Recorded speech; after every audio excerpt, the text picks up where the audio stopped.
Bulan haram adalah bulan yang suci, bulan yang dimuliakan. Makanya Allah mengatakan fala tadhlimu fihi anfusakum, jangan kau zalimi diri kalian. Maksudnya adalah ketika seseorang melakukan kemaksiatan di bulan ini, maka nilainya, dosanya lebih dibanding bulan-bulan yang lain. Takon lagi online. Assalamualaikum Ustaz. Waalaikumsalam warahmatullahi wabarakatuh. Di siang hari dapat kembali berjumpa di momen yang istimewa, di bulan yang istimewa, yaitu bulan Muharram, di mana bulan yang kita tahu di Nanggalan Jawa namanya adalah Sasi Suro, begitu ya. Tahun baru kita, Ustaz. Iya, tahun baru. Dan ternyata ketika ditelisik ya, nama Suro itu diambil dari salah satu amalan terbaik yang ada di dalam bulan tersebut, yaitu puasa Asyura. Namun orang Jawa susah mengatakan Asyura ya, karena kemudian disebutkan surohnya saja. Oh iya. Bulan haram adalah bulan yang suci, bulan yang dimuliakan. Makanya Allah mengatakan fala tadhlimu fihi anfusakum, jangan kau zalimi diri kalian. Maksudnya adalah ketika seseorang melakukan kemaksiatan di bulan ini, maka nilainya, dosanya lebih dibanding bulan-bulan yang lain. Makanya Allah mengatakan fala tadhlimu fihi anfusakum, jangan kau zalimi diri kalian pada bulan-bulan tersebut. Harusnya kita jadikan momen ini adalah momen perbaikan dalam diri kita. Bulan ini bulan yang mulia, sampai kemudian di antara 12 bulan yang ada, hanya bulan Muharram yang disebut oleh Rasulullah SAW sebagai Syahrullah, menakdirkan untuk umatnya Rasulullah SAW itu usianya pendek-pendek. Rasul mengatakan a'mar ummati baina sittina wa sab'in, umurnya umatku itu sekitar 60-70 tahun. Dan sedikit yang bisa melampaui tersebut. Maka umur yang sedikit ini, bagaimana kemudian bisa menandingi umat-umat terdahulu? Ya. Yang kita tahu Nabi Nuh saja 950 tahun. Itu bahkan ada yang mengatakan dakwahnya loh, bukan usianya. Bukan usianya, dakwahnya. Dakwahnya 950 tahun. Kalau dikonversi ke umur otomatis lebih panjang lagi bisa jadi Ustaznya. Kita umat yang usianya pendek, bagaimana kita bisa menandingi mereka, bahkan menyaingi mereka, bahkan duluan masuk surganya, Rasul yang mengetuk pintu surga nanti. Ya, makanya diantaranya adalah memanfaatkan momen seperti ini.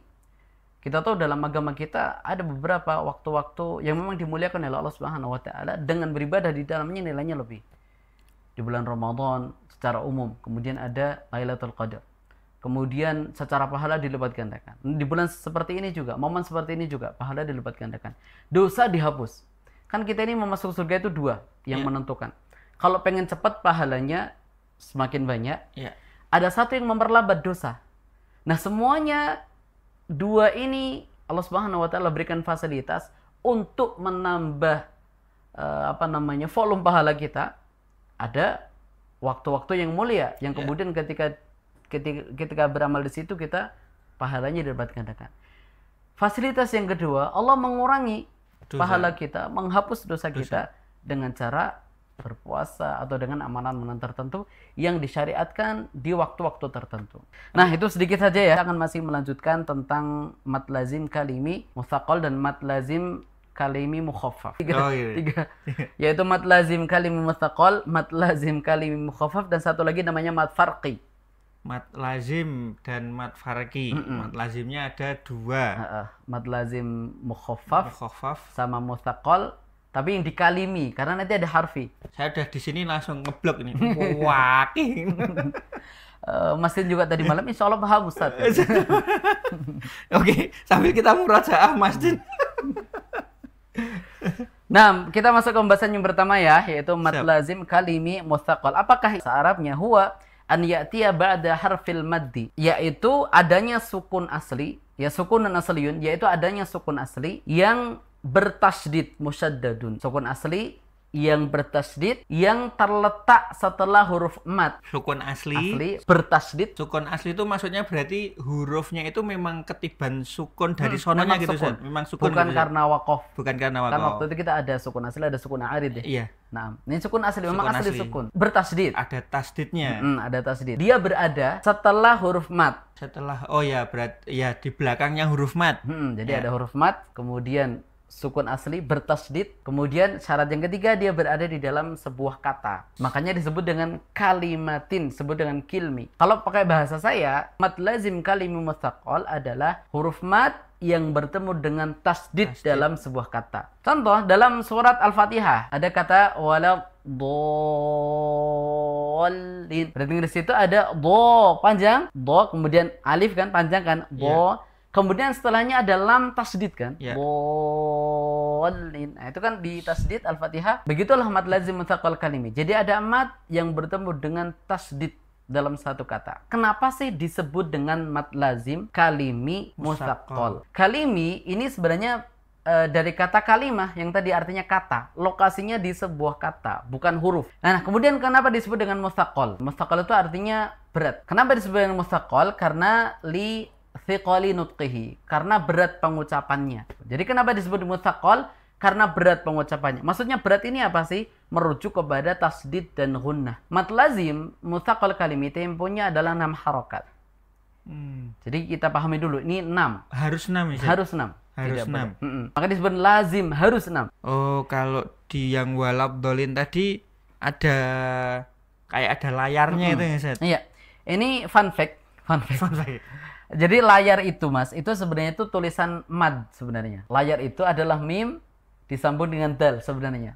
Dalam sejarahnya dulu. Dalnya yang di ujung kirinya Iya sini, dong. Set? Iya dong. Bahasa Arab kan dari kanan ke kiri kan nulisnya kan. Oh. Jadi mim sambung ke dal. Jadi ketika ada tanda itu mim ke dal disambung itu di atas huruf tertentu yang menunjukkan ini panjang gitu. Makanya di situ ada mad. Mad artinya kan panjang. Tadi perpindahan antara mad ke tasdid kan ditekan huruf yang tasdid tadi ya. Iya. Misalkan ad-dhalin ada tekanan itu. Tekanan itu namanya nabr namanya. Nabr itu tekanan pada huruf atau bacaan-bacaan tertentu untuk menjaga huruf tersebut tetap terucap. Oh iya. Waladhdallin. Mana tasdidnya?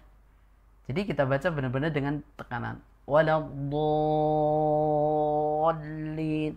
Berarti L-nya juga nggak boleh panjang-panjang. Tidak usah dipanjangkan. Karena yang harusnya panjang hanya nun dan mim saja. Nah, sekarang kita masuk ke mad lazim kalimi mukhaffaf sekarang. Yaitu adanya mad yang bertemu dengan sukun. Bukan tasdid, sukun saja. Huruf mad yang bertemu dengan sukun dalam satu kata. Ingat, kalimi satu kata. Satu kata. Nah, jadi mad bertemu dengan sukun dalam satu kata. Oh, contoh ini hanya ada 2 dalam Al-Quran. Yaitu ada di surat Yunus. Sama-sama surat Yunus Surat lagi. Yunus. Jadi ayatnya 51 dan yang kedua adalah ayat 91. Sebab kenapa dinamakan mad lazim kalimi mukhaffaf? Yeah. Kalimi sudah kita bahas di depan tadi bahwa dia merujuk pada satu kata, kalimi itu, kalimat. Mukhaffaf merujuk pada li khiffati nutqihi. Mukhaffaf itu maksudnya ada li khiffati nutqihi karena mudahnya di dalam pengucapannya, Mukhaffaf. Makanya disebut dengan mukhaffaf. Yang dimaksud mudah itu apa? Sukun saja tanpa tasdid. Kan lebih mudah. Lebih ringan. Lebih ringan. Betul, lebih ringan. Sekarang kita masuk ke bab yang ketiga. Namanya mad farqi. Ini ada hubungannya sama yang 2 kita bahas sebelumnya? Ada, Set? makanya harus kita bahas. Mad farqi adalah mad lazim, baik itu mad lazim kalimi, baik itu mukhaffaf ataupun mutsaqal yang didahului dengan hamzah istifham. Hamzah istifham itu adalah huruf hamzah yang bermaksud untuk bertanya, namanya istifham, yaitu a. Dalam bahasa Arab, a itu kan artinya apakah. Dia terletak sebelum mad lazim. Apa itu mad farqi secara bahasa? Farqi itu artinya membedakan. Jadi farqi itu yufarriq, membedakan. Apa yang dibedakan? Yang dibedakan adalah khobar atau pertanyaan. Jadi dalam ayat mad lazim itu nanti ada mad lazim yang berisi tentang kabar, khobar. Ada juga yang berisi tentang istifham, pertanyaan. Nah, yang berisi tentang pertanyaan ini disebut dengan mad farqi. Pertanyaannya adalah pakai kata apakah, pakai a, tidak pakai yang lain, hanya ini saja a. Contoh al-ana di sini kalau kita lihat ada hamzah dulu kan? Hamzah kemudian baru alif lam kemudian ana kan? Iya. Hamzah ini namanya hamzah istifham. Jadi al-ana di sini artinya adalah apakah sekarang. Mad farqi boleh dibaca dengan 2 cara. Cara yang pertama dibaca dengan 6 harokat, yaitu kita baca dengan mad lazim. Bagaimana tadi kita contohkan? Al-ana. Itu cara baca yang pertama, dibaca dengan 6 harokat mad lazim. Cara baca yang kedua, yaitu boleh dibaca dengan tashil namanya. Tashil ini maksudnya apa? Membaca hamzah yang kedua dengan ringan. Dibaca dengan ringan itu maksudnya tidak dibaca dengan a-Allah, tapi a-Allah. Jadi tidak jelas a-Allah, tapi dibaca dengan a-Allah. Memang harus ada ngentulnya tadi. Iya, itu kan untuk menunjukkan kita membaca hamzah yang kedua. Tapi tidak terucap secara sempurna, tidak dibaca dengan al-ana, tapi Nah, itu namanya tashil. Gitu, Nah, Ustaz. itu jadi untuk mad lazim, mukhaffaf ataupun mutsaqal dan mad farqi. Kira-kira begitu penjelasannya insyaallah, Mas. Demikian. Baik, alhamdulillah, syukran jazakumullah khairan Ustaz. Baik, kita talaki dari Ibu Sri Hartanti ini Ustaz. Baik, silakan. Di Prengapus. Monggo Mas Edin. A'udzu billahi minasy syaithanir rajim. Wa minhum man yanzuru ilaika fa anta tahdil umya walau kanu la yubsirun. Innallaha la yadhlimun nasa syai'an walakinnan nasa anfusahum yadhlimun. Ya, stop dulu. Ibu perhatikan di walakin ya, tadi ketika dibaca yang pertama itu sudah bagus ya, lamnya panjang. Walakin. Namun ketika tadi diulang, lamnya jadi pendek ya, harusnya dipanjangkan. Walakinnan nasa. Jadi bukan walakin. Tadi kan terbaca pendek ya, harusnya panjang. Wa yawma yahsyuruhum ka'an lam yalbathu illa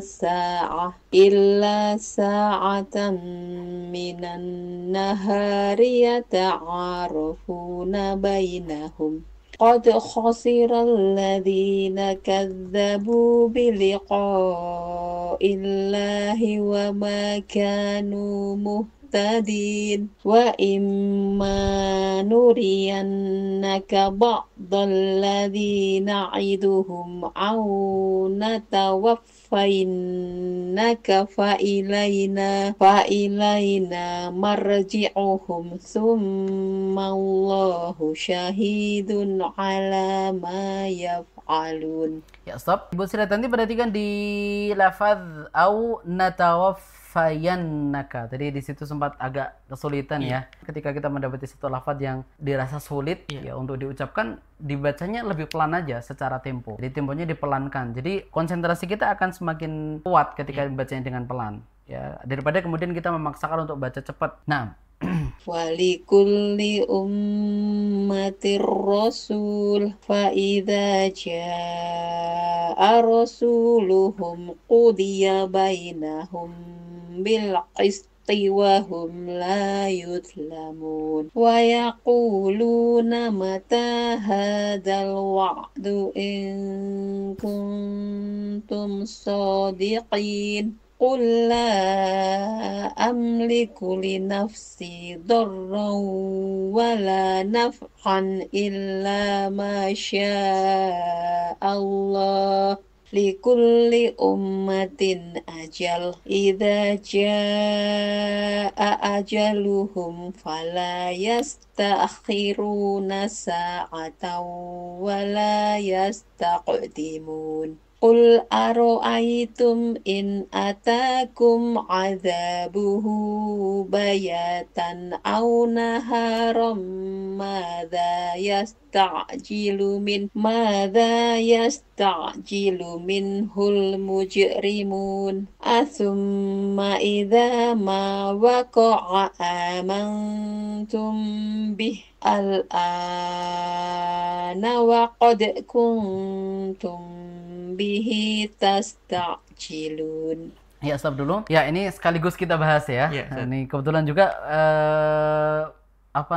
pas dengan pembahasan kita tadi.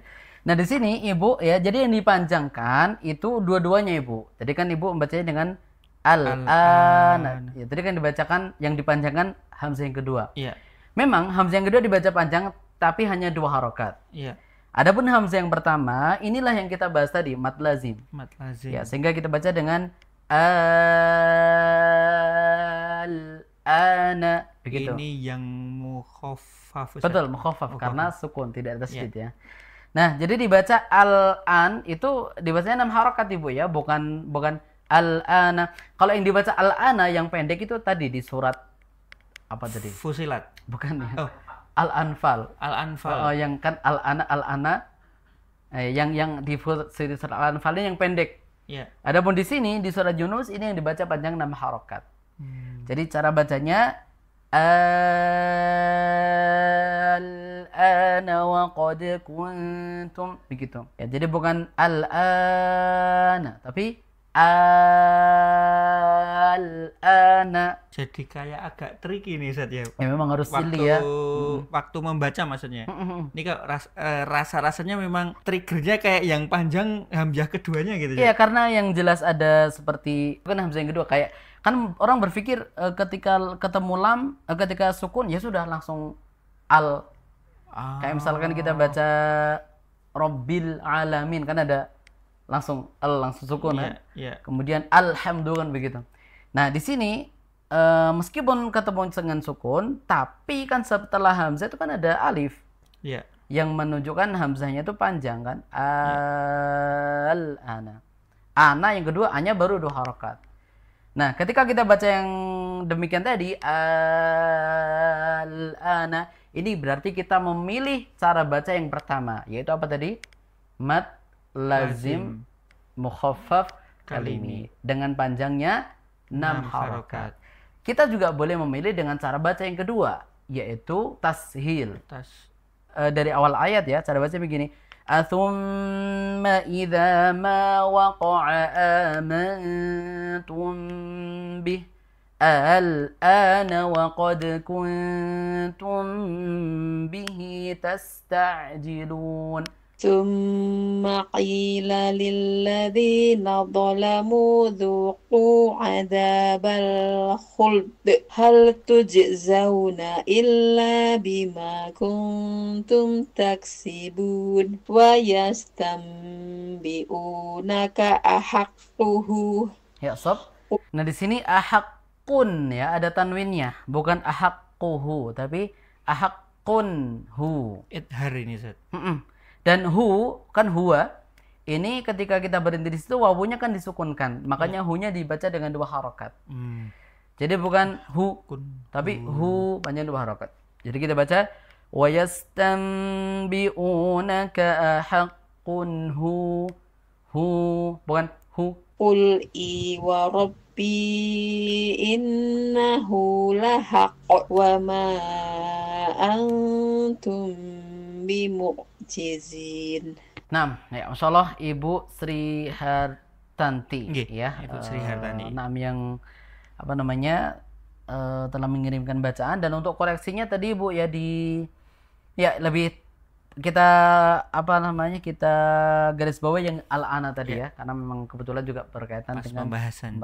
Nah, tadi Ibu ya di al-ana sudah kita jelaskan panjang lebar ya, semoga bisa dipahami dengan baik. Nah, barakallahu fiik wa jazakillahu khairan.